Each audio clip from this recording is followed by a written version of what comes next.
Here we're asked to solve a quadratic-like equation. To do that, we'll make use of a u-substitution. In this case, we'll let u equal x to the minus 1 power. With that, then, u squared will be equal to x to the minus 1 power squared, or x to the minus 2 power.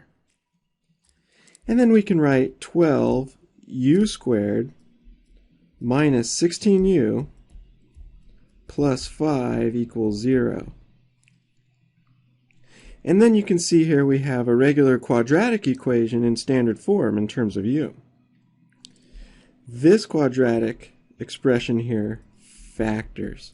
We'll factor 6u squared as 6u times 2u, and we'll factor 5 as 5 times 1. Placing the 5 here and the 1 there, we can see the inner product will be 10u, and the outer product will be 6u. 10u and 6u add up to negative 16u if they're both negative, and then negative 5 times negative 1 is positive 5.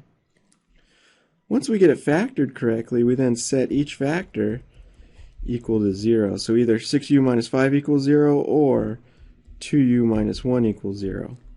So this says 6u equals 5 or 2u equals 1, u equals 5/6, or u equals 1/2. Now at this point we back substitute. Remember, u equals x to the minus 1 power, so we can write x to the minus 1 equals 5/6, or x to the minus 1 power equals 1/2. Now by definition, x to the minus 1 power is 1 over x. So 1 over x equals 5/6, or 1 over x equals 1/2. Certainly x cannot be equal to 0 here.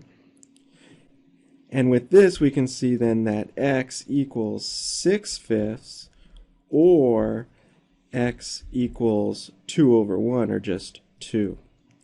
And these are the two solutions to the original quadratic-like equation.